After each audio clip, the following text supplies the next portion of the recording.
Today I'm going to show you how to solve systems by substitution. So instead of going to a graph and graphing everything, we are going to do this with a different method. So as you can see, the equation that I have down here, 4x plus 3y equals 1 and y equals 3x minus 4. So one of them is in standard form, the bottom one is in slope intercept. But more importantly, we're not going to graph, so we don't need to worry about that. The bottom one here is solved for y. So what we're going to do is we're going to take this, y equals 3x minus 4, and I'm going to plug that in or substitute that in for y into the other equation.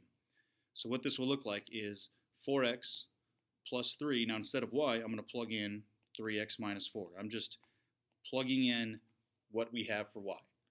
And now I have an equation with one variable that I can solve just like we always have. So first thing I'll do is distribute,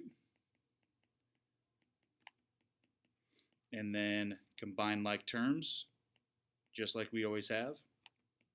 And that's the good thing about this method is you're doing a lot of the same things you always have in the past. So then we just solve the two-step equation, 13x equals 13, and x comes out to be 1.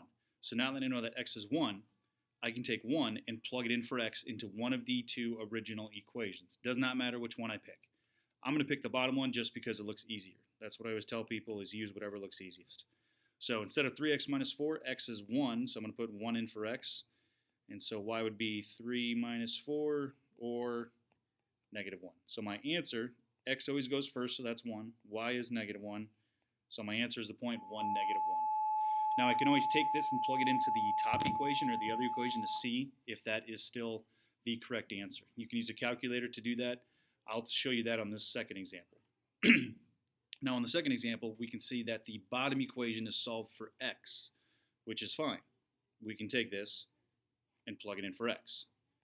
So that'll give us, instead of x, it'll be negative 2 times y minus 4 plus 3y equals 6. Now we're doing the exact same thing we did up above, except we have y in the equation instead of x that we're solving for first. Doesn't matter. Just the way the problem was set up. So be careful when you multiply by our negative 2, because that'll be a plus 8, not a minus 8. Combine like terms. That'll give us 1y plus 8 equals 6. Subtract 8. And I guess if we really want to, we could divide by 1, even though I won't change it, so y is negative 2. Take negative 2 and plug it in for y into either one of the equations. The bottom one looks a little bit easier. So that'll give me negative 6 for x. So I get the point negative 6, negative 2.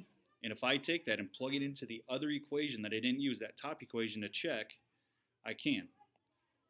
So if I put negative 6 in for x, negative 2 in for y, that should equal 6. And this is a check. And you can do this with a calculator. You don't need to write it down.